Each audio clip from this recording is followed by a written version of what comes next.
सदाशिवसमारम्भां शङ्कराचार्यमध्यमाम् अस्मदाचार्यपर्यन्तां वन्दे गुरुपरम्पराम्। ॐ पार्थाय प्रतिबोधितां भगवता नारायणेन स्वयं व्यासेन ग्रथितां पुराणमुनिना मध्ये महाभारतम् अद्वैतामृतवर्षिणीं भगवतीम् अष्टादशाध्यायिनीम् अम्ब त्वामनुसन्ददामि भगवद्गीते भवद्वेषिणीं वसुदेवसुतं देवं कंसचाणूरमर्दनं देवकी परमानन्दं कृष्णं वन्दे जगद्गुरुं। मूकं करोति वाचालं पङ्गुं लङ्घयते गिरिं यत्कृपातमहं वन्दे परमानन्दमाधवम्। ॐ सहना भवतु सहनो भुनक्तु सह वीर्यं करवावहै तेजस्विनावधीतमस्तु मा विद्विषावहै। ॐ शान्ति शान्ति शान्तिः। हरिः ॐ श्री गुरुभ्यो नमः। हरिः ॐ।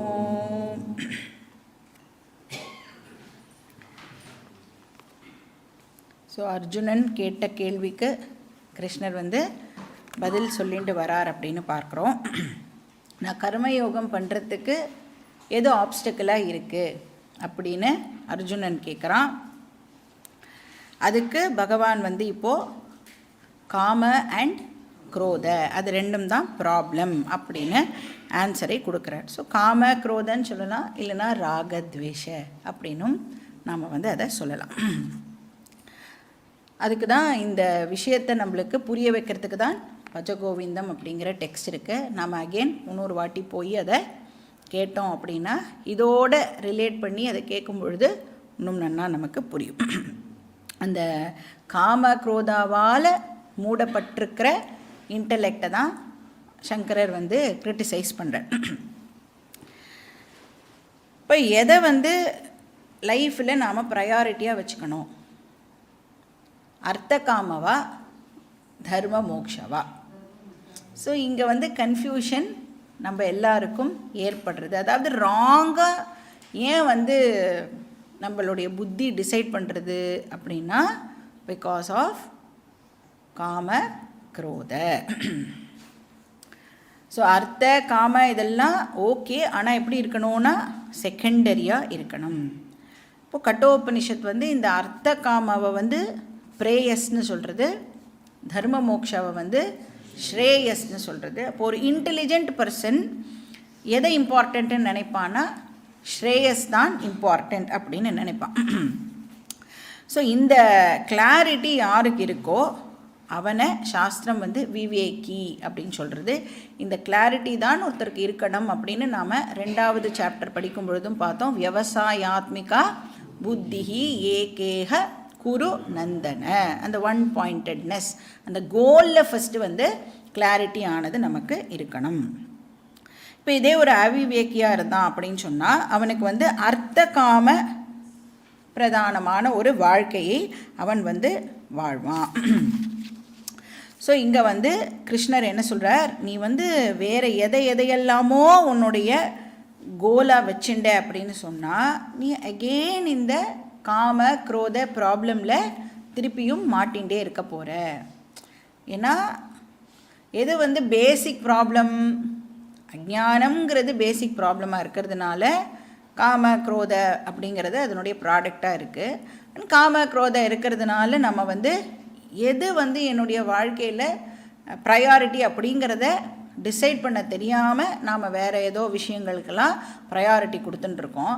அப்போ அதே விஷயங்களுக்கெல்லாம் ப்ரையாரிட்டி கொடுத்துட்டே இருந்தோன்னா காமக்ரோத ப்ராப்ளம் ஆட்டோமேட்டிக்காக இருந்துகிட்டே தான் இருக்க போகிறது. ஸோ இந்த காம அப்படிங்கிறதே எதனால் ஏற்படுறது அப்படின்னா, இப்போ நான் வந்து என்ன ஒரு இன்கம்ப்ளீட் பர்சன்னு நினச்சிட்டு இருக்கேன். எனக்கு வந்து அந்த மன நிறைவு இல்லாததுனால தான் நான் எதையும் அடையணும் அப்படின்னு சொல்லி நிறையா ஆசைகளை நான் வந்து ஏற்படுத்திக்கிறேன். என்னெல்லாமோ நான் வந்து ட்ரை பண்ணுறேன். ஸோ அப்படிலாம் ட்ரை பண்ணி நான் ஒரு நாள் கம்ப்ளீட்டாக ஆகிடுவேன் அப்படின்னு நினைக்கிறேன். அப்போ ஒருத்தர் ஒரு விதமாக அதை ட்ரை பண்ணுறோம். ஒருத்தர் வந்து நினைக்கிறா நிறைய பணம் சம்பாதிச்சா நான் கம்ப்ளீட் ஆகிடுவேன். ஒருத்தர் என்ன நினைப்பா, நிறைய ரிலேட்டிவ்ஸை வச்சுக்கணும் நம்ம, அப்போ தான் ஐ ஆம் கம்ப்ளீட் அப்படின்னு நினைப்பா.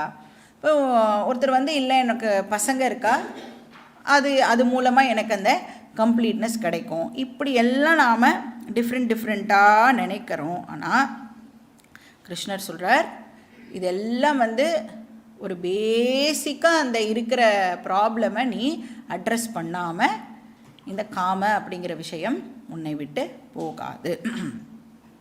அண்ட் நம்ம பார்த்தோம், குரோதாவை பற்றி ரொம்ப அவர் டிஸ்கஸ் பண்ணலை. ஏன்னா நிறைவேறாத காமாதான் குரோதாவாக வந்து கன்வெர்ட் ஆகிறது அப்படின்னு பார்த்தோம். ஸோ நமக்கு வந்து டிசையரை டேக்கிள் பண்ண தெரிஞ்சிடுது அப்படின்னா இன்டைரக்டாக நாம் வந்து கோவத்தையும் வந்து டேக்கிள் பண்ணலாம். ஸோ இப்போ இந்த காமாவை ஹேண்டில் பண்ணுறதுக்கு கிருஷ்ணர் வந்து நம்மளுக்கு 3 மெத்தட்ஸை சஜஸ்ட் பண்ணுறார். அதாவது இந்த 3 மெத்தட்ஸும் எப்படி அப்படின்னா, ஃபஸ்ட் எய்டு மாதிரி, நாட் பர்மனெண்ட் சொல்யூஷன், ஆனால் ஃபஸ்ட் எய்ட். அப்படின்னா ஃபஸ்ட் எய்ட் பண்ணிவிட்டு எங்கே போகணும், ஹாஸ்பிட்டலுக்கு கூட்டிகிட்டு போகணும். ஸோ முதல்ல ஃபஸ்ட் எய்டு, அதுக்கப்புறம் ஹாஸ்பிட்டல். ஸோ என்ன ஃபஸ்ட் எய்டு அப்படின்னா 3 விஷயம் சொல்கிறேன். ஒன்று வந்து தமஹா, ரெண்டாவது ஷமஹா, மூணாவது விவேகா. தமஹா அப்படின்னா என்ன, இதெல்லாம் ஆல்ரெடி நம்ம வந்து கேள்விப்பட்டிருக்கிற வார்த்தைகள் இல்லை. தமஹானா சென்ஸ் ஆர்கன்ஸை டிசிப்ளின் பண்ணுறது, இந்திரிய நிகிரகம் அப்படின்னு படிச்சிருக்கோம். தமக்கஹ அப்படின்னு கேள்விப்பட்டிருக்கோமா எங்கேயாவது? எந்த டெக்ஸ்ட்டில் படிச்சிருக்கோம்? தத்துவபோதா. இப்போ இங்கே என்ன சொல்கிறார், உன்னுடைய கண் இருக்குது, சக்ஷுர் இந்திரியம் இருக்குது. கண்ணு பார்க்கறத எல்லாம் உன்னுடைய மைண்டுக்குள்ளே அனுப்பக்கூடாது அப்படின்னு கிருஷ்ணர் வந்து சஜஷன் கொடுக்குறார். அப்போ நான் தான் டிசைட் பண்ணோம் என் மைண்டுக்கு எதை அனுப்பலாம் எதை அனுப்பக்கூடாது அப்படிங்கிறத நான் இப்போது டிசைட் பண்ணணும். அப்போது ஒரு ஃபில்டரை க்ரியேட் பண்ணு அப்படின்னு சொல்கிறார். எதெல்லாம் என்டர் ஆகணும் எதெல்லாம் என்டர் ஆகக்கூடாது அப்படிங்கிறத நீ டிசைட் பண்ணி பார்க்குற விஷயத்தை எல்லாத்தையும் நீ மாட்டுக்கு அலோவ் பண்ணிடாதே அப்படின்னு சொல்கிறார். So without permission no admission. அந்த மாதிரி நீ இப்போது பார்த்துக்கோ. என்ன வேணும்னாலும் உள்ளே போடுறதுக்கு உன்னுடைய மனசு குப்பை தொட்டி கிடையாது. முதல்ல அதை நாம் அண்டர்ஸ்டாண்ட் பண்ணிக்கணும். ஸோ அப்படி நாம் வந்து அந்த டிசிப்ளினை ஃபாலோ பண்ணுறதுக்கு பேர் தமஹா, இந்திரிய நிகிரகம். இப்போ ஒன்ஸ் என்னுடைய மனசில் சில விஷயங்கள் என்டர் ஆகிடுது அப்படின்னு சொன்னால், என்ன தான் ஃபில்டர்லாம் போட்டாலும் அந்த இன்ஃபில்ட்ரேஷன்லாம் நடக்கும்ல, பார்டரில் செக்யூரிட்டிலாம் டைட்டாக இருந்தாலும் வேலிக்குள்ளே அப்படிலாம் நைஸாக அந்த ரேடாரில் மாட்டாமல் உள்ளெல்லாம் வந்துடுவாள்ல, அந்த மாதிரி ஏதோ விஷயங்கள் வந்து இப்போது உள்ளே நுழைஞ்சிடும். அப்போ அது என்ன ஆகும், அது ரிலேட்டடாகவே இப்போ வந்து மைண்டு வந்து தாட்ஸை ஜென்ரேட் பண்ண ஆரம்பிக்கும். மறுபடியும் வந்து அது சிந்திக்க ட்ரை பண்ணும். அப்போ என்ன பண்ணுறோம் அப்படின்னா, நமக்கே தெரியாமல் நாம் வந்து ஒரு கனவு உலகத்தில் இப்போ வாழ ஆரம்பிக்கிறோம். இதெல்லாம் நம்ம பண்ணிகிட்டு இருக்கோம், நமக்கு இதெல்லாம் பண்ணுறோன்றது கூட தெரியாமல் இதெல்லாம் ஆக்சுவலாக பண்ணிகிட்டு இருக்கோம். ஒரு கனவு உலகத்தை க்ரியேட் பண்ணி வாழ்ந்துட்டுருக்கேன், அதையும் நீ இப்போ ரெகுலேட் பண்ணணும் அப்படின்னு கிருஷ்ணர் சொல்கிறார். ஏன் அப்படின்னா இப்போ நம்மளுடைய மனசில் என்ன விதமான தாட்ஸ் வருதோ அது ரிலேட்டடாக தான் நான் பேச போகிறேன், அது ரிலேட்டடாக தான் நான் ஃபஸ்ட்டு டைம் வரும்பொழுது நாம் வந்து அதுக்காக வருத்தம்லாம் பட தேவையில்லை, கில்ட்டியெல்லாம் ஆக வேண்டாம். ஏன்னா அது நேச்சுரலாக பிரகிருதி ஸ்வபாவத்தினால வருது அப்படின்னு பார்த்தோம். ஆனால் அதை இமீடியட்டாக என்டர்டெயின் பண்ணுறோமா இல்லை அதை அனுப்புகிறோமா அப்படிங்கிறது நம்ம கையில் இருக்குது. இப்போ அது வந்து குட் தாட்னா நம்ம டெஃபினட்டாக என்டர்டெயின் பண்ணலாம். அது வந்து வேண்டாத அனாவசியமான ஒரு தாட் அப்படின்னா இமீடியட்டாக நாம் அந்த இடத்துலேருந்து அதை அனுப்பி விட்டுடணும். ஸோ அதனால தான் இந்த காமா வந்து எனிமி அப்படின்னே வந்து கிருஷ்ணர் சொல்கிறார். ஸோ ரெண்டாவது டிசிப்ளினுக்கு பேர் ஷாமாஹா. தாட்டை ரெகுலேட் பண்ணுறோம்ல அதுக்கு பேர் ஷாமாஹா அப்படின்னு பேர். மூணாவது என்னது? விவேக. விவேக அப்படின்னா என்ன அர்த்தம்? திங்க் பண்ணணும் அப்படின்னு சொல்கிறார் கிருஷ்ணர். இங்கே திங்க் பண்ணுன்னு நமக்கெல்லாம் சொல்ல வேண்டியதாக இருக்குது. ஏன்னா பாதி நேரம் நாம் திங்க் பண்ணுறதே இல்லை. நாம் மட்டும் கொஞ்சம் திங்க் பண்ண ஆரம்பிச்சிட்டோம் அப்படின்னு சொன்னால் இப்போ என்னெல்லாம் பண்ணிட்டு இருக்கோமோ அதெல்லாம் நிறுத்திடுவோம். கொஞ்சம் யோசித்தா கூட என்னது இது, இந்த மாதிரி அனாவசியமாக நிறைய விஷயங்களே நாம் பண்ணிட்டு இருக்கோமே அப்படின்னு ஸ்டாப் பண்ணிடுவோம். ப்ராப்ளமே என்னன்னா சிந்திக்காமல் இருக்கிறது ஒரு ப்ராப்ளம், இல்லைன்னா கேர்ஃபுல்லாக தப்பாக சிந்திக்கிறது. இது ரெண்டு தான் நம்மக்கிட்ட இருக்கிற ப்ராப்ளம். இப்போ இந்த அக்ரஹார வீடெல்லாம் இருக்குல்ல, இதனுடைய நிலப்படிலாம் எப்படி இருக்கும்? ஹைட்டு வந்து கம்மியாக இருக்கும். அப்போ என்ன சொல்லுவா? பார்த்து போனோம் பார்த்து போனோம் அப்படின்னு சொல்லுவாள். இப்போ வந்து யாரோ வீட்டுக்குள்ளே இருக்கிற ஒரு டால் பர்சன் என்ன, இப்போ அக்ரஹார வீடு எங்கே எப்படி இருக்கும்? இங்கேருந்து ஆரம்பித்து 2 தெருவுக்கு ஒரு வீடு இருக்கும் இல்லை, புழக்கடை வரைக்கும் இப்படி பின்னாடி வரைக்கும் போகும். இப்போ அங்கேருந்து ஒரு பர்சன் வந்து வீட்டு வாசலுக்கு வரணும் அப்படின்னு சொன்னால், அண்ட் அந்த பர்சன் டாலாக இருக்கான்னு வச்சுக்கோ. அவர் வந்து நம்மளை மாதிரி சென்னையிலேருந்து வந்திருக்காருன்னா பழக்கம் இருக்காதுல்ல இந்த மாதிரி. அப்போ வீட்டில் இருக்கிறவா என்ன சொல்லுவா? இப்போ பாட்டிலாம் பார்த்துப்போ தலையை குனிஞ்சுண்டே போ அப்படின்னு சொல்லுவாள். ஓகே பாட்டி, அதையே சொல்லின்னு இருக்காத, ஓகே ஓகே அப்படின்னு சொல்லி குனிஞ்சுண்டே வருவான். வந்து என்ன பண்ணுவான்? கரெக்டாக நிலப்படியும் போது டாமால்னு வந்து தலையை இடிச்சுண்டு வலியோடு நிற்பான். அப்போ 2 விதமான மிஸ்டேக்ஸை நாம் பண்ணுறோம். ஒன்று தாட்ஃபுல் மிஸ்டேக், இன்னொன்று தாட்லெஸ் மிஸ்டேக். கேர்ஃபுல்லாக தப்பு பண்ணுவோம், அப்புறம் நமக்கு தெரியாமலேயும் தப்பு பண்ணுவோம். அப்போ விவேகம் இந்த இடத்துல என்ன அப்படின்னா, எந்த ஒரு வெளி விஷயத்தை நான் சேர்த்துக்கிறதுனாலையும் எனக்கு பூர்ணத்துவம் கிடைக்க போகிறது இல்லை. ஏன்னா வெளியில் இருக்கிற எந்த ஒரு விஷயமும் ஃபைனைட், அதுக்கு 3 தோஷம் இருக்குது அப்படின்னு வேற பார்த்தோம். இப்போ ஃபைனைட் ப்ளஸ் ஃபைனைட் இன்ஃபினிட் ஆகாது. இப்போ வந்து மொத்த உலகத்தையும் பகவான் நம்மக்கிட்ட வந்து இந்தா வச்சுக்கோ, உனக்கு தான் என்ஜாய் அப்படின்னு சொல்லி கொடுத்தா கூட நமக்கு பூரணத்துவம் ஏற்படாது. அப்போ கூட என்ன நினைப்போம்? நமக்கே இவ்வளோ கொடுத்துருக்காரு,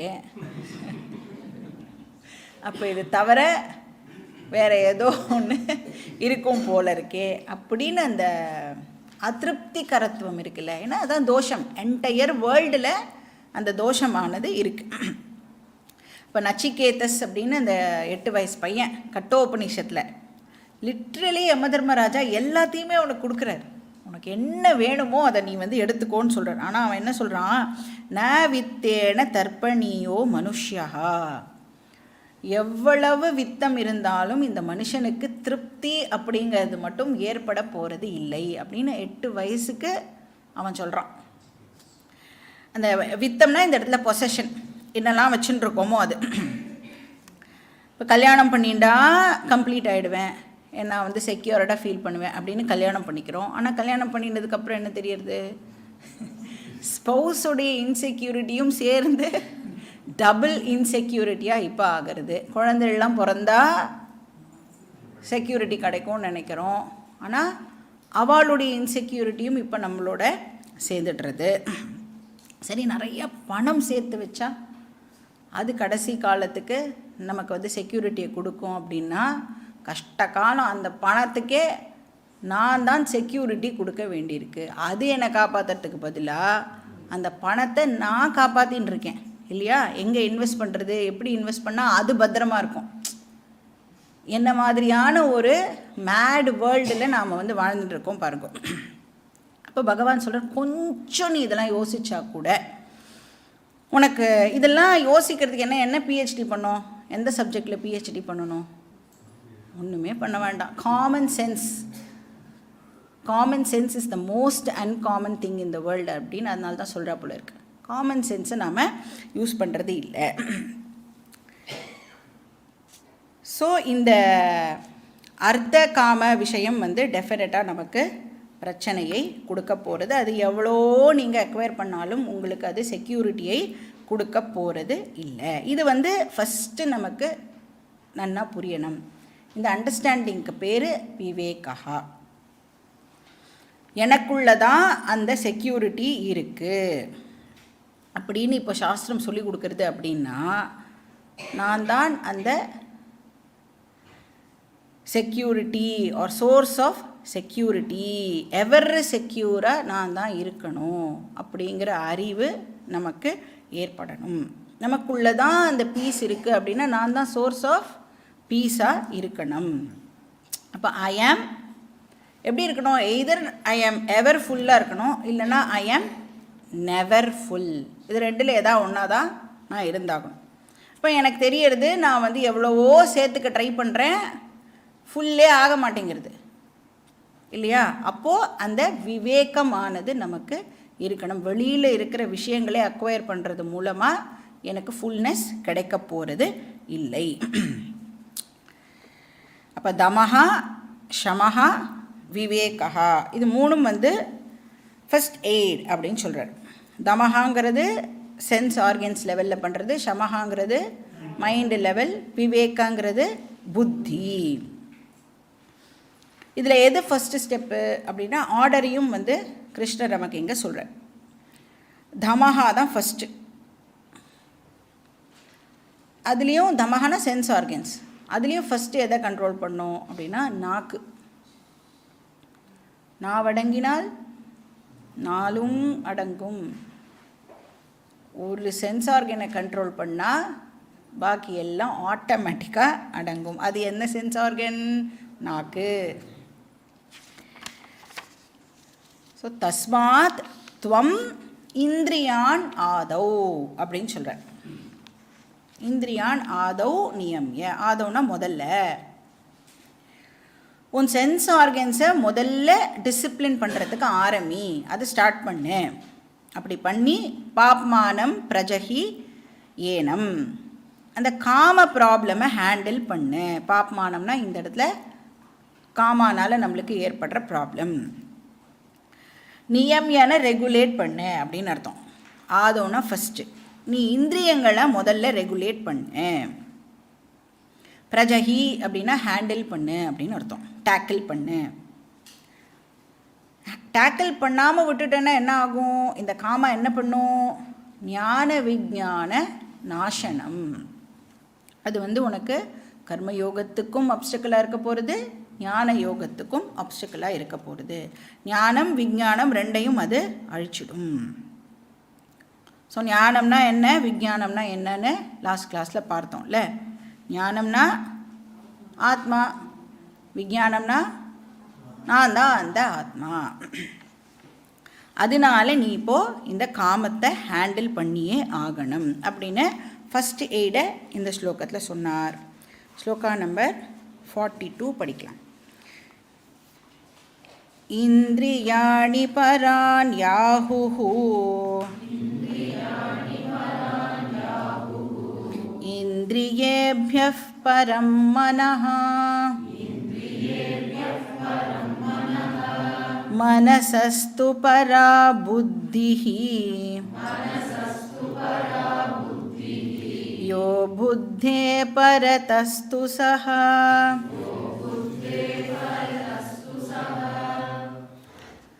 இப்போது நாம் பார்த்த அந்த 3 டிசிப்ளினும் ஃபஸ்ட் எய்ட் அப்படின்னு சொன்னால் பர்மனெண்ட் சொல்யூஷன் அப்படிங்கிறது வேறு ஒன்று இருக்குது.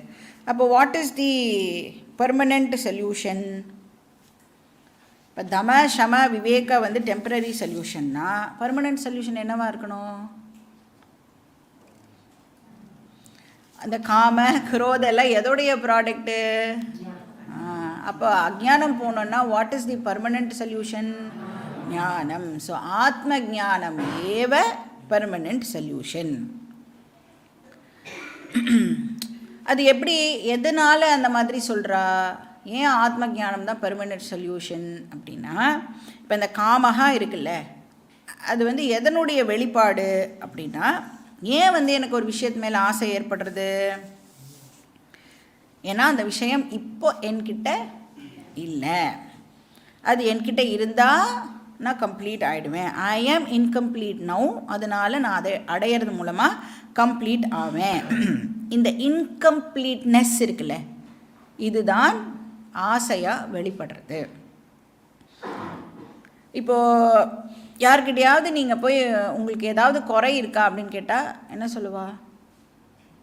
முதல்ல அப்படிலாம் எதுவும் இல்லையே அப்படின்னு சொல்லுவா. நீங்கள் ஒரு 10 minutes அவளோட கண்டினியூஸாக பேசினீங்கன்னா ஒரு குறையா மெதுவாக சொல்ல ஆரம்பிப்பாள். அப்போ அபூர்ணத்துவம் தான் ஆசையுடைய ரீசனாக இருக்குது. அபூர்ணத்துவம் தான் ஆசையாக ஆக்சுவலாக வெளிப்படுறது. எப்போ இந்த அபூர்ணத்துவம் என்னை விட்டு போகும்?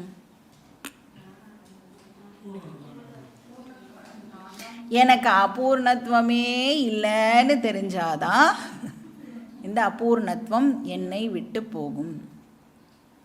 இப்போ ஆக்சுவலாக என்கிட்ட ஒரு விஷயம் இல்லை, அதனால் நான் அதை அடையிறேன், அதை அடைஞ்சால் நான் கம்ப்ளீட் ஆகிடுவேன். இது தானே நம்ம ஜென்மாந்திரமாக ட்ரை பண்ணிகிட்டுருக்கோம்.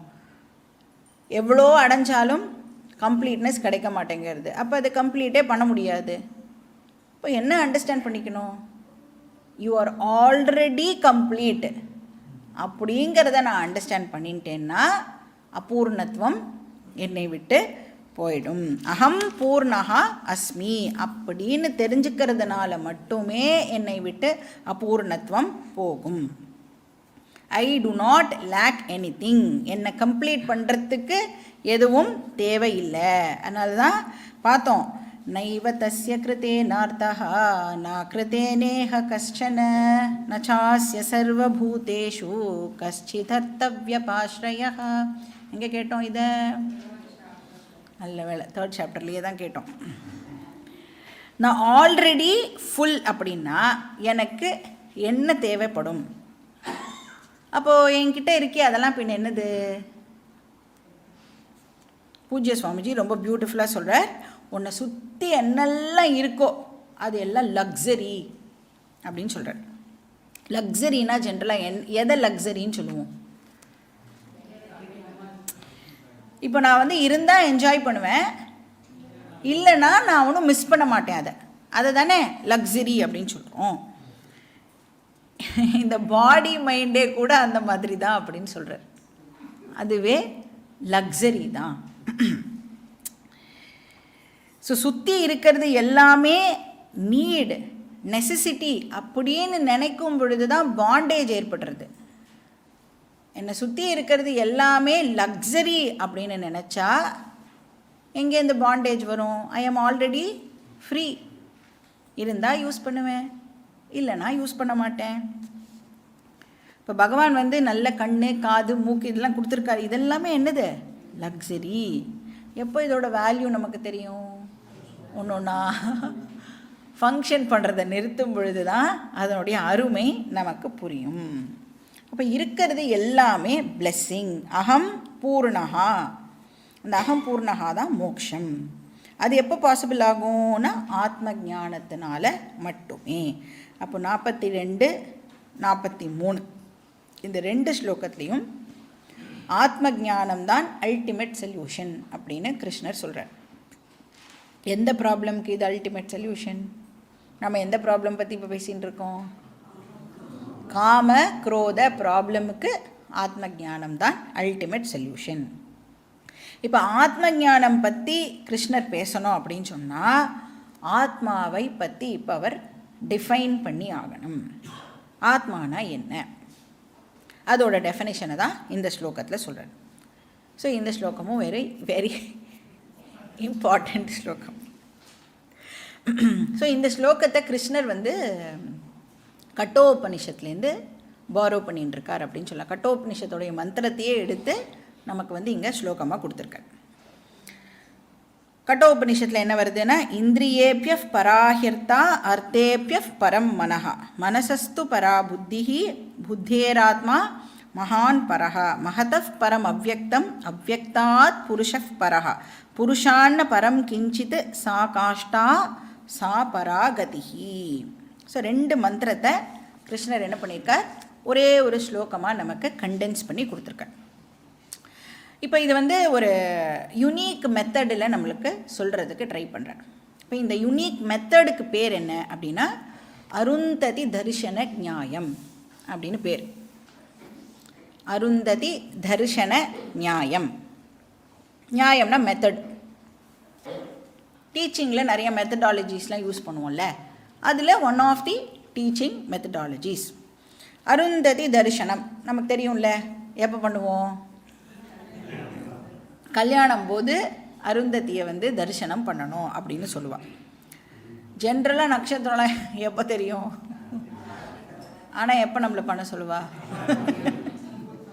எல்லாம் சட்டுப்புட்டுன்னு வேலையை முடிச்சுட்டு சத்திரத்தெல்லாம் காலி பண்ணிட்டு கிளம்பணும்.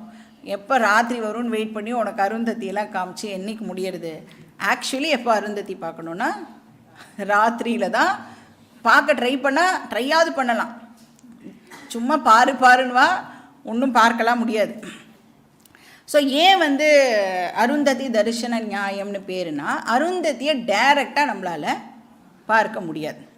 ஏன் அப்படின்னா, அது கண்ணுக்கு தெரிகிற மாதிரி பெருசாக பளிச்சுன்னுலாம் தெரியாது, அதனால டைரெக்டாக பார்க்க முடியாதுன்னு சொல்கிறோம்.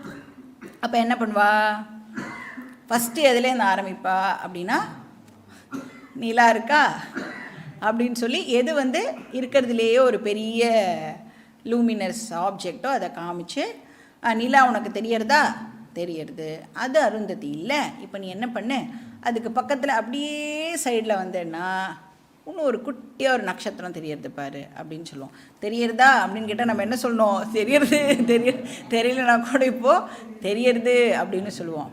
அப்போ அது அருந்ததியா, இல்லை, அதுக்கும் பக்கத்தில் பார்த்தேன்னா இன்னும் சின்னதாக இருக்கு பாரு, அதுதான் அருந்ததி அப்படின்னு சொல்லுவாள்.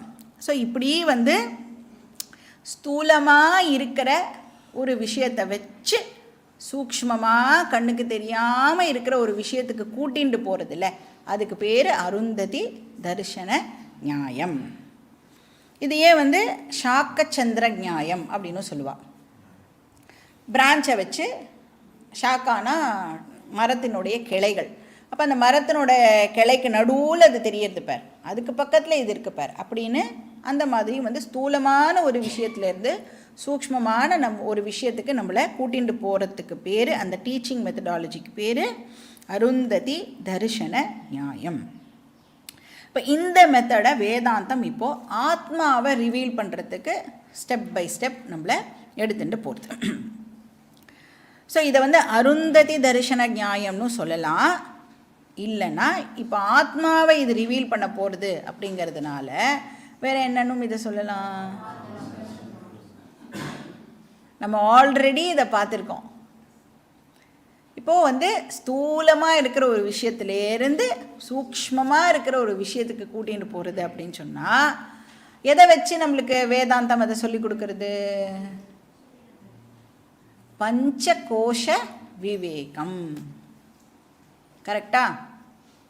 பஞ்சகோஷானா என்னன்னு தெரியலையே அப்படின்னு சொல்லக்கூடாது. அன்னமய, பிராணமய, மனோமய, விஞ்ஞானமய, ஆனந்தமய பார்த்துருக்கோம்ல. அப்போ அன்னமயிலேருந்து ஆரம்பித்து நம்மளை ஆத்மாவுக்கு கூட்டின்னு போகிறது. ஏன்னா அன்னமய நல்லா கண்ணுக்கு தெரியற ஸ்தூலமாக இருக்கிற ஒரு விஷயம். ஸ்தூல சரீரம்னே எதுக்கு பேர், அதுக்கு நல்லா பார்க்கக்கூடிய ஆப்ஜெக்டிஃபை பண்ணுற அளவுக்கு நல்லா கண்ணுக்கு தெரிகிற மாதிரி இருக்குது. ஸோ இங்கே பரா அப்படிங்கிற வார்த்தை யூஸ் பண்ணப்பட்டிருக்கு. பரானா சுப்பீரியர் அப்படின்னு அர்த்தம். அந்த கிரடேஷனை காமிக்கிறதுக்காக பராங்கிற வார்த்தை யூஸ் பண்ணப்பட்டிருக்கு. இதை விட இது சுப்பீரியர், இதை விட அது சுப்பீரியர் அப்படின்னு. ஸோ இருக்கிறதுலையே எது சுப்பீரியர் மோஸ்ட் அப்படின்னா ஆத்மா, அதான் ஃபைனல். ஸோ இந்த பரா அப்படிங்கிற வார்த்தைக்கு அகெயின் நிறையா சிக்னிஃபிகன்ஸும் இருக்குது. சங்கரர் அவருடைய பாஷ்யத்தில் எழுதுகிறார், சுப்பீரியர் அப்படின்னு எதை நாம் சொல்கிறோமோ, அதாவது பரஹா அப்படின்னு எதை நம்ம சொல்கிறோமோ அது டெஃபினட்டாக எப்படி இருந்தாகணும்னா சூக்ஷ்மமாக இருக்கும் அப்படின்னு சொல்கிறார். சூக்ஷ்மம்னு சொன்னால் சட்டில், கண்ணுக்கு தெரியாத. இப்போது இந்திரியங்கள் உடம்பை விட சுப்பீரியர் அப்படின்னு சொன்னால் சென்ஸ் ஆர்கன்ஸ் இருக்குல்ல, இப்போ காதை விட காது கேட்கும் சக்தி உயர்ந்தது, கரெக்டா? அதனால தான் காது இருக்கும், கேட்குற சக்தி இல்லாமல் போடுது. அப்போ காதை விட கேட்குற சக்தி உயர்ந்தது அப்படின்னா உடம்பை விட இந்திரியங்கள் இப்போது உயர்ந்தது. ஸோ சுப்பீரியராக எது ஒன்று இருக்கோ அது எப்படி இருக்கும்? சூக்ஷ்மமாக இருக்கும். காது இருக்குது, ஃபிசிக்கல் காது, கேட்குற சக்தி எப்படி இருக்குது? கண்ணுக்கு தெரியாமல் சூக்ஷ்மமாக இருக்குது.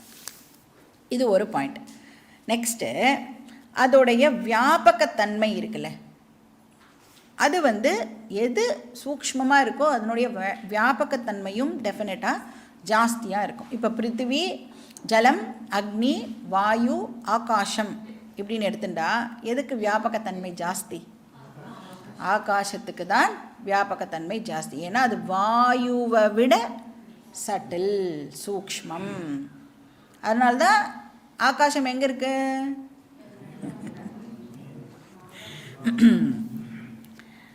ஸோ அது பரஹாவாக இருந்ததுன்னா அதனுடைய வியாபகத்தன்மை ஜாஸ்தியாக இருக்கணும். ஸோ மகாந்தகா அப்படின்னு பேர் வியாபகத்தன்மைக்கு. ஜாஸ்தியாக அது எல்லா இடத்துலையும் வியாபகத்தன்மை ஜாஸ்தியாக இருக்கணும். அதுக்கப்புறம் என்னது அப்படின்னா எது சூக்ஷ்மம் அண்டு எதனுடைய வியாபகத்தன்மை ஜாஸ்தியாக இருக்குமோ அது ஆப்வியஸாக எப்படி இருக்கும்னா எனக்கு அது ரொம்ப ரொம்ப க்ளோஸாக இருக்கும். இப்போ ஆகாசத்துக்கும் எனக்கும் what is the distance? How many kilometres apart? இப்போ ஆகாசம் எப்படி இருக்கு? எல்லா இடத்துலையும் வியாபிச்சிருக்கு. அப்போ எனக்கும் ஆகாசத்துக்கும் நோ டிஸ்டன்ஸ். அப்போது பிரத்யேகாத்ம அப்படின்னு பேர் அதுக்கு. Very very close. அண்ட் எது சூக்ஷ்மமோ அது ஸ்தூலமாக இருக்கிறத கண்ட்ரோல் பண்ணுறது. இப்போ மைண்டு சூக்ஷ்மம் அப்படின்னு சொன்னால் மைண்டு ஸ்தூலமாக இருக்கிற இந்த உடம்பை கண்ட்ரோல் பண்ணுறது, கரெக்டாக? இப்போ இங்கே என்ன ஸ்லோகத்தில் என்ன சொல்லியிருக்கேன்னு பார்க்கலாம். இந்திரியாணி பரான் யாஹுஹு, சென்ஸ் ஆர்கன்ஸ் தான் சுப்பீரியர் என்று கூறப்படுகிறது. ஆஹுஹு கூறப்படுகிறது. எதை கம்பேர் பண்ணும் பொழுது? சென்ஸ் ஆப்ஜெக்ட்ஸை கம்பேர் பண்ணும் பொழுது சென்ஸ் ஆர்கன்ஸ் சுப்பீரியர். பார்க்கும் சக்தி பார்க்கப்படும் பொருளை காட்டிலும் உயர்ந்தது. ஏன்? பார்க்கப்படும் பொருள் இருக்குன்னு எனக்கு தெரியப்படுத்துறது சென்ஸ் ஆர்கன்ஸ். ஸோ இந்திரியேபிய பரம் மனஹா. இப்போ சென்ஸ் ஆப்ஜெக்ட்ஸை விட சென்ஸ் ஆர்கன்ஸ் சுப்பீரியர். நெக்ஸ்ட் என்ன சொல்கிறார்? இந்திரியேபிய பரம் மனஹா, இந்திரியங்களை விட சுப்பீரியர் மனசு. ஏன்னா மனசு கோஆப்ரேட் பண்ணினாதான் சென்ஸ் ஆர்கன்ஸ்னால் ஃபங்க்ஷன் பண்ண முடியும். இப்போ எல்லாம் உட்காந்துட்டுருக்கோம், கிளாஸ் கேட்டுன்னு தான் இருக்கும்.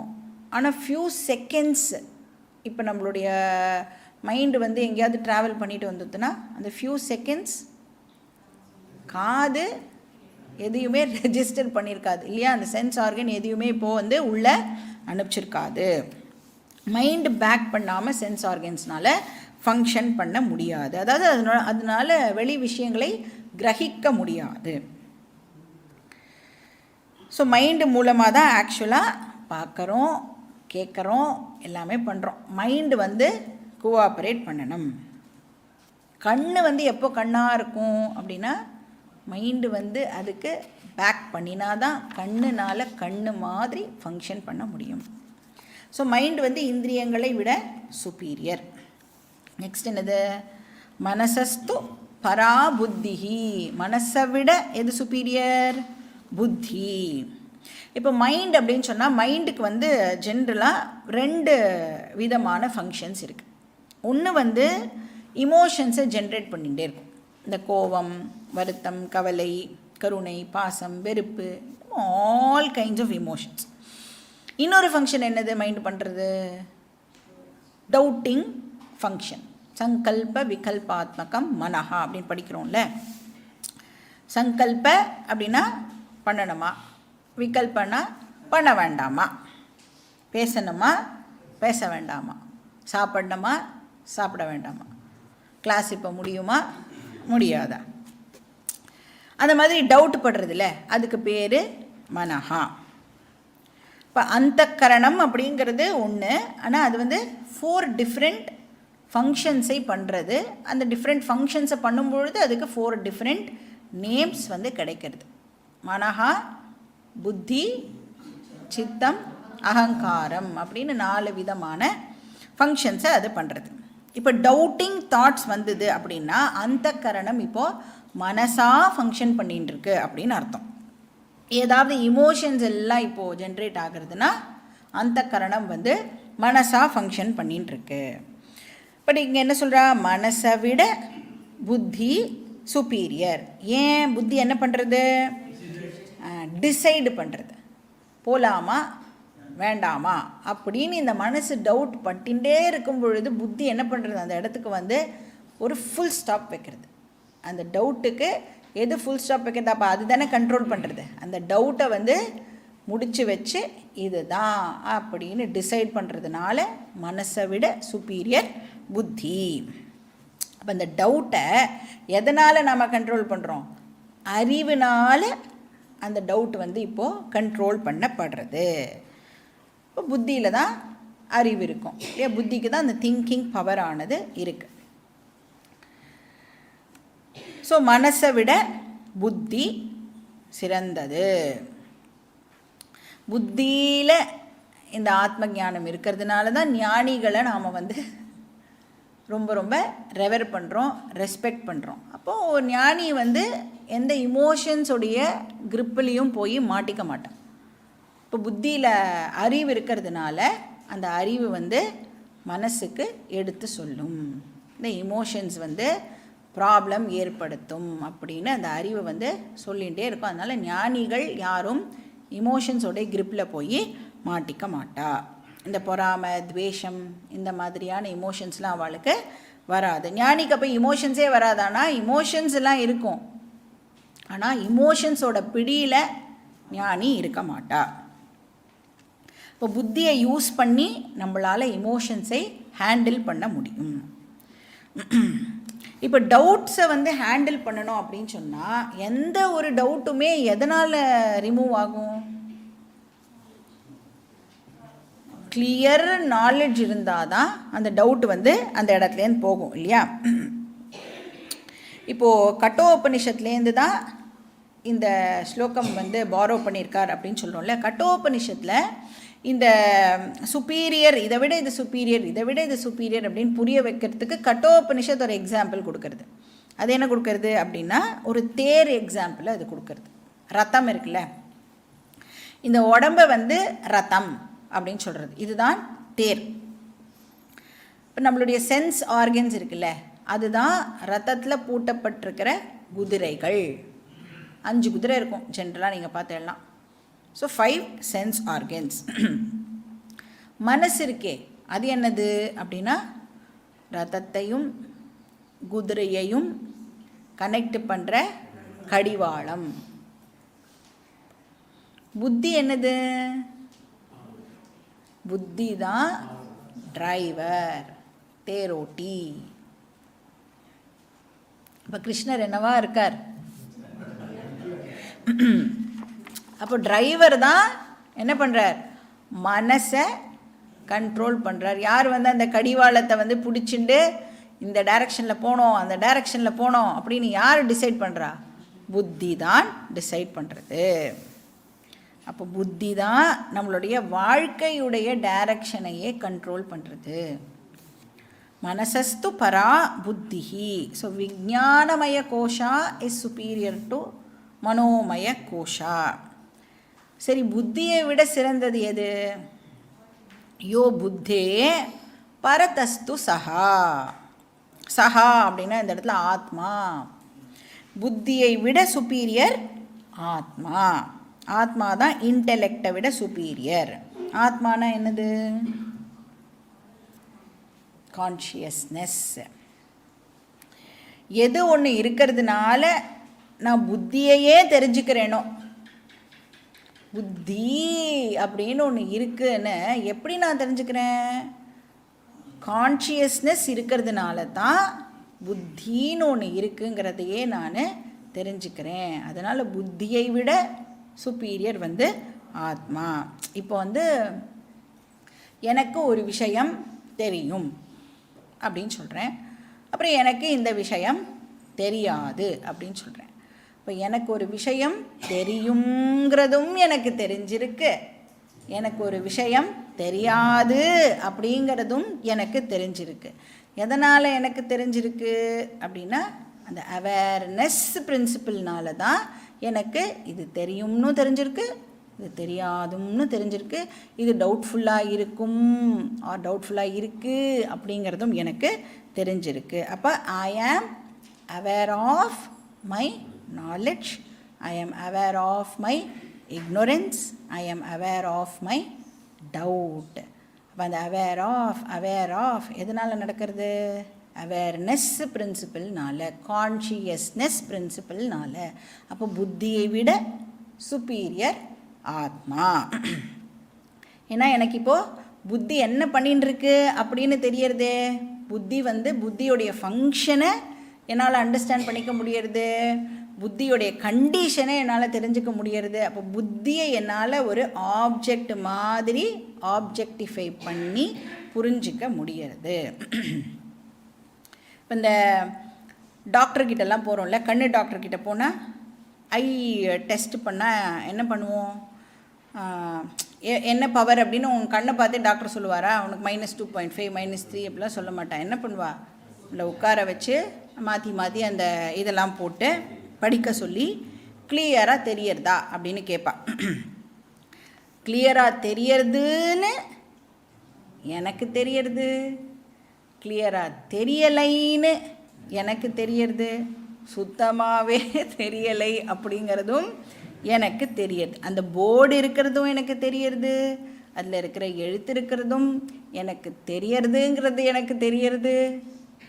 புரியுறதா? அப்போ கான்ஷியஸ்னஸ் என்ன பண்ணுறது அப்படின்னா அவேர்னஸ்ஸாக இருந்து எல்லாத்தையும் அது விட்னஸ் பண்ணிட்டு இருக்கு. அப்போ என்னுடைய சென்ஸ் ஆர்கன்ஸ் எப்படி ஃபங்க்ஷன் பண்ணுறதுன்னும் எனக்கு தெரியறது. அப்போது எனக்கு சென்ஸ் ஆர்கன்ஸ் எப்படி ஃபங்க்ஷன் பண்ணுறதுன்னு தெரியறதுன்னா நான் இப்போ ஆக்சுவலாக என்ன பண்ணியிருக்கேன்? என் சென்ஸ் ஆர்கன்ஸை ஆப்ஜெக்டிஃபை பண்ணியிருக்கேன். இப்போ இந்த டெஸ்க்கு மாதிரி இப்போ டெஸ்க் இருக்குதுன்னு எனக்கு தெரியறது அப்படின்னு சொன்னேன்னா இது ஒரு ஆப்ஜெக்டாக இருக்குது இல்லையா? அந்த மாதிரி சென்ஸ் ஆர்கன்ஸ் இப்படி ஃபங்க்ஷன் பண்ணுறது அப்படின்னு எனக்கு தெரியறதுன்னா சென்ஸ் ஆர்கன்ஸ் டெஃபினட்டாக ஒரு ஆப்ஜெக்டாக தான் இருந்தாகணும். அது மாதிரி மைண்டு இப்படி ஃபங்க்ஷன் பண்ணுறது அப்படின்னு எனக்கு தெரிஞ்சதுன்னா இப்போ மைண்டில் ஹாப்பியான தாட்ஸ் எல்லாம் ஜென்ரேட் ஆகிட்டு இருக்கு, கவலையான தாட்ஸ்லாம் ஜென்ரேட் ஆகிட்டு இருக்கு அப்படின்னா ஆக்சுவலாக நான் இப்போ என்ன பண்ணுறேன்? மைண்டை ஆப்ஜெக்டிஃபை பண்ணுறேன். நான் வந்து ஒரு ஸ்டெப் பின்னாடி வந்து என் மைண்டில் என்ன நடக்கிறது அப்படிங்கிறத நான் இப்போது தெரிஞ்சுக்கிறேன். அப்புறம் அதே மாதிரி புத்திக்கிட்ட வந்தால் புத்திக்கு என்ன புரியறதுன்னு எனக்கு தெரியறது, என்ன புரியலை அப்படிங்கிறதும் எனக்கு தெரியுது. அப்போ புத்தியும் இப்போ ஆப்ஜெக்டாக ஆயிடுறது. அப்போ நான் யார்? எல்லா ஆப்ஜெக்டையும் ஆப்ஜெக்டிஃபை பண்ணுற சப்ஜெக்ட். நான் இருக்கேனா இல்லையா?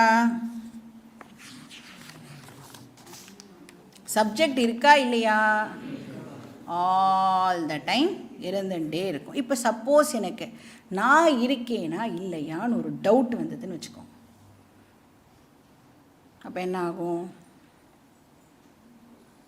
டவுட்டு நான் படுறேன் அப்படின்னு சொன்னாலே நான் இருந்து தானே ஆகணும் இல்லை?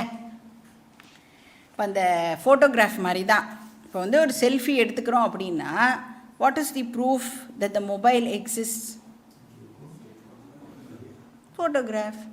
இன்னும் ஒரு நாளைக்கும் அந்த ஃபோட்டோகிராஃபில் மொபைல் வரவே வராது.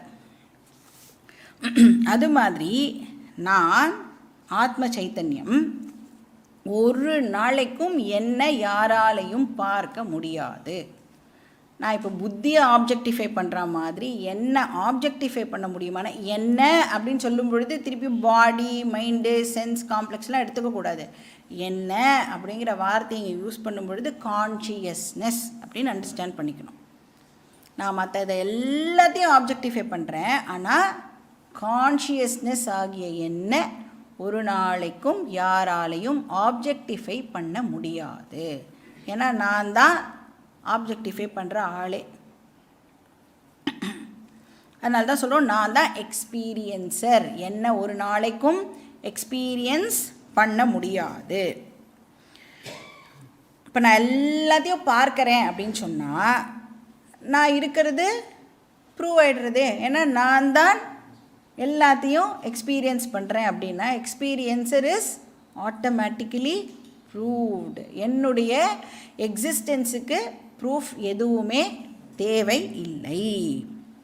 அப்போ அந்த எக்ஸிஸ்டன்ஸ் அவேர்னஸ் பிரின்சிபிள் தான் ஆத்மா. அந்த ஆத்மா நான் அப்படின்னு நாம் அண்டர்ஸ்டாண்ட் பண்ணிக்கணும். இதுதான் வந்து டீச்சிங். சரி, அப்படியெல்லாம் நான் இப்போ தெரிஞ்சுட்டேன். தெரிஞ்சுனதுக்கப்புறம் என்ன ஆகும்? அடுத்த ஸ்லோகத்தில் சொல்கிறேன். ஸ்லோகா நம்பர் 43. ஏவம் புத்தே பரம் புத்வா சம்ஸ்தப்யாத்மானமாத்மனா ஜஹி சத்ரும் மகாபாஹோ காமரூபம் துராசதம். இப்போ இங்கே கிருஷ்ணர் என்ன சொல்கிறார்? உன்னுடைய அல்டிமேட் டாஸ்கே இப்போ என்ன அப்படின்னா, இவ்வளோ நேரம் நான் ஒரு ஆத்மாவை பற்றி பேசினேனே, அதை அண்டர்ஸ்டாண்ட் பண்ணிக்கிறது மட்டும்தான் உன்னுடைய அல்டிமேட் டாஸ்க். சைத்தன்ய தத்துவத்தை தெரிஞ்சுக்கிறது தான் உன்னுடைய டாஸ்க். ஸோ எப்படிப்பட்ட சைத்தன்ய தத்துவம் அது? சைத்தன்யம்னா ஆத்மா. எப்படிப்பட்ட ஆத்மா அது? புத்தேஹே பரம், புத்தியை விட சுப்பீரியர் ஆனது இது. புத்தியோடைய கண்டிஷனையே தெரிஞ்சுக்கிற சப்ஜெக்ட் ஆத்மா இது. இப்போ இந்த கான்ஷியஸ்னஸ் பற்றி அந்த 5 பாயிண்ட் இருக்கே, அது ஞாபகம் இருக்கா? கான்ஷியஸ்னஸோட 5 பாயிண்ட்டு என்னது? கான்ஷியஸ்னஸ் வந்து இந்த பாடியோட பார்ட்டோ ப்ராடக்டோ ப்ராப்பர்ட்டியோ கிடையாது. கான்ஷியஸ்னஸ் ஒரு இண்டிபெண்ட் என்டிட்டி. அது என்ன பண்ணுறது? இந்த பாடியை பர்வேட் பண்ணி இந்த பாடிக்கு சென்ஷியன்ஸி கொடுக்கறது. 3வது பாயிண்ட் என்னது? லாஸ்ட் கிளாஸில் 3வது பாயிண்ட்டை நான் மிஸ் பண்ணிட்டேன். பாடியை தாண்டியும் கான்ஷியஸ்னஸ் வந்து பர்வேட் ஆகிறது. அது பாடியோட லிமிட் ஆகிறது இல்லை. 4வது பாயிண்ட் என்னது? பாடியே போனாலும் கான்ஷியஸ்னஸ் கண்டினியூ ஆகும். 5வது பாயிண்ட் என்ன? அப்படி கண்டினியூ ஆகிற கான்ஷியஸ்னஸை ஒரு அப்ராப்ரியேட் மீடியம் இல்லாமல் நம்மளால் ரெக்கக்னைஸ் பண்ண முடியாது. இதை வந்து புரிஞ்சுக்கணுன்னா நம்ம எந்த எக்ஸாம்பிளை யூஸ் பண்ணி அண்டர்ஸ்டாண்ட் பண்ணிக்கிறதுக்கு முயற்சி பண்ணணும்? லைட் எக்ஸாம்பிளை யூஸ் பண்ணணும். ஸோ அதெல்லாம் இப்போ இந்த 5 பாயிண்ட் சொல்லி பார்த்துட்டு லைட்டை வச்சு லைட்டோட கம்பேர் பண்ணி இந்த ஒரு பாயிண்ட்டையும் நாம் உட்காந்துட்டு நல்லா யோசித்து பார்க்கணும். இதெல்லாம் பண்ணாலும் என்ன ஆகும் அப்படின்னா, கான்ஷியஸ்னஸ்னு ஒன்று இருக்கான். கான்ஷியஸ் அப்படியா? கான்ஷியஸ்னஸ் இப்படியா அப்படின்னு புரிஞ்சுண்டு போயிடக்கூடாது. அந்த கான்ஷியஸ்னஸ் நான் அப்படின்னு புரிஞ்சுக்கணும். அதுதான் வெரி வெரி இம்பார்ட்டண்ட். அந்த 2 ஐ இருக்குல்ல, ஒன்று ரியல் ஐ, ஒன்று அன்ரியல் ஐ. அந்த ரியல் ஐயை பற்றி தான் நாம் இங்கே பேசிகிட்டு இருக்கோம். அந்த ரியல் ஐ தான் நான் இந்த ஃபார்மோடு இருக்கிற உடம்பு கிடையாது, மைண்டு கிடையாது, புத்தி கிடையாது. நான் ஃபார்ம்லெஸ் சைத்தன்ய ரூபம். இப்போ இந்த உடம்பு மனசுலாம் பின்ன என்னது? இன்ஸ்ட்ருமெண்ட்ஸ், ஜஸ்ட்டு கண்ணாடி மாதிரி. உடனே அதையும் நாம் ஞாபகப்படுத்தி வச்சுக்கணும். எப்படி கண்ணாடியை வேணும்னா யூஸ் பண்ணுறேன், வேண்டான்னா கழட்டி வைக்கிறேன். அந்த மாதிரி நானும் வேர்ல்டோட டிரான்சாக்ட் பண்ணணுன்னா பாடியை யூஸ் பண்ணுவேன். வேர்ல்டோட டிரான்சாக்ட் பண்ண வேண்டாம் அப்படின்னா பாடியை நான் யூஸ் பண்ணுறது இல்லை. இப்போ தூங்கும் பொழுது வேர்ல்டோட நாம் டிரான்சாக்ட் பண்ணுறது இல்லை, இப்போ பாடியை யூஸ் பண்ணுறது இல்லை. ஆனால் நான் கண்டினியூ ஆகிறேன்னா இல்லையா? நான் கண்டினியூ ஆகிறேன். நான் தூங்கும் பொழுது இல்லாமல் போகிறது இல்லை. அப்படி மட்டும் நான் இல்லாமல் போயிட்டேன்னா தூங்கிறது அப்படிங்கிற ஒரு விஷயத்தை யாருமே பண்ண மாட்டோம். இப்போ இந்த எப்பவுமே கான்ஸ்டண்ட்டாக இருக்கிற இந்த ஐ இருக்குல்ல, இதை தான் சாட்சி சைத்தன்யம் அப்படின்னு நமக்கு டீச்சிங் சொல்கிறது. ஸோ நான் மனசு கிடையாது, பாடி கிடையாது, புத்தி கிடையாது. மனோ புத்தி அகங்கார சித்தானி நாகம் நச்ச ஸ்ரோத்ர ஜிஹ்வே நச்ச கிராண நேத்ரே நச்ச வியோம பூமிர் ந தேஜோ ந வாயு சிதானந்த ரூப சிவோகம் சிவோகம். இதுதான் வேதாந்தா நமக்கு கொடுக்குற டீச்சிங். ஸோ ஆத்மனா ஆத்மானம் சம்ஸ்தப்ய, இந்த ரியல் ஐ இருக்குல்ல, இந்த ரியல் ஐ தான் நான் அப்படின்னு நாம் கிளைம் பண்ணிக்கணும். அந்த டிரான்சாக்டே பண்ணாத ஒரு ஐ இருக்குல்ல, அப்போ எந்த ஐ டிரான்சாக்ட் பண்ணுறது? அகங்கார ஐ தான் டிரான்சாக்ட் பண்ணுறது. பாடி மைண்ட் சென்ஸ் காம்ப்ளெக்ஸ் தான் டிரான்சாக்ட் பண்ணுறது. ஆனால் நான் ஆத்மா ஐ, நான் அகர்த்தா அபோக்தா, நான் எந்த விதமான டிரான்சாக்ஷன்லேயும் பார்ட்டிசிபேட்டே பண்ணலை. ஆனால் நான் இல்லாமல் எந்த ஆக்டிவிட்டியும் இங்கே நடக்காது. அப்போ நான் எல்லா டிரான்சாக்ஷன்ஸையும் விட்னஸ் பண்ணிட்டு இருக்கேன். அவஸ்தாத்ரய சாட்சி. ஆனால் நம்ம நான் அழிஞ்சு போகிற உடம்பு அப்படின்னு தப்பாக நினச்சிட்டு இருக்கிறதுனால நமக்கு எல்லா விதமான பிரச்சனைகளும் ஏற்படுறது. இப்போ இந்த இன்செக்யூர் ஜீவா நான் தான் பாடி அப்படின்னு நினச்சிட்டு இருக்கிறதுனால தான் இந்த ப்ராப்ளம் ஏற்படுறது. இப்போது சாஸ்திரம் நமக்கு இந்த டீச்சிங்கை கொடுத்த உடனே நாம் என்ன பண்ணணும்? இந்த ஐ மேலே இருக்கிற ஃபோக்கஸை தூக்கி இப்போது ஆத்மா ஐக்கு ஷிஃப்ட் பண்ணணும். இந்த ஷிஃப்ட் இருக்குல்ல, இதை தான் ஞான நிஷ்டா அப்படின்னு சொல்கிறான். அப்போ இந்த டீச்சிங்கை நல்லா உள்வாங்கிண்டு அந்த அசிமிலேட் பண்ணுறதுன்னு சொல்லுவாள்ல, அந்த மாதிரி பண்ணினா நமக்கு ஞானம் நிஷ்டாவாக ஆகும். இப்போ வெறும்னு இங்கே கேட்கும் பொழுது மட்டும் இருக்குது அப்படின்னா சும்மா அது வெறும் ஞானம். கிளாஸ் ரூமில் சொல்லும் பொழுது மட்டும் எல்லாம் நன்னா புரியறது. சப்பலான் கிளாஸ் கான் அப்படின்னா என்ன அர்த்தம்? கிளாஸ் அவுட்டு வெளில போனதுக்கப்புறம் எந்த சொன்னது எதுவும் நமக்கு ஞாபகம் இருக்கிறது இல்லை. அப்படி இருந்தால் அது என்ன பிரயோஜனம் இல்லை?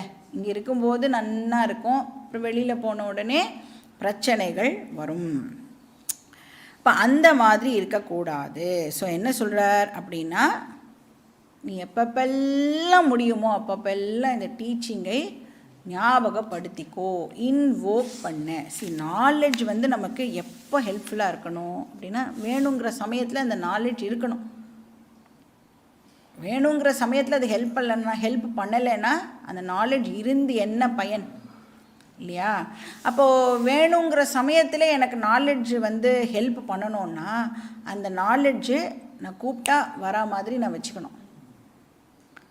நாம் வந்து என்ன பண்ணுவோம், கிளாஸுக்கு வாரம் வந்து சும்மா அங்கே ஒன்று இங்கே ஒன்று கேட்டுண்டு எங்கேயோ அது நம்மளுடைய அந்தக்கரணத்தில் ஏதோ ஒரு மூலையில் இருக்கும். பட் அப்போ கூப்பிட்டா எப்படி வரும், அதுக்கு மேலே அத்தனை அதர் விஷயங்கள் போட்டு வச்சுருக்கோம், அதெல்லாம் தள்ளிண்டு அது அப்படியே மேலே வரத்துக்குள்ளே ப்ராப்ளம் முடிஞ்சு வேறு ஒரு ப்ராப்ளம் நமக்கு வந்திருக்கும்.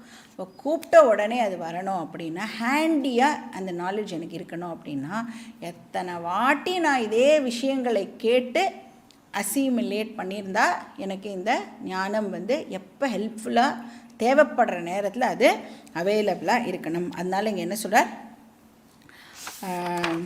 ஆத்மனஹா ஆத்மானம் சம்ஸ்தப்ய.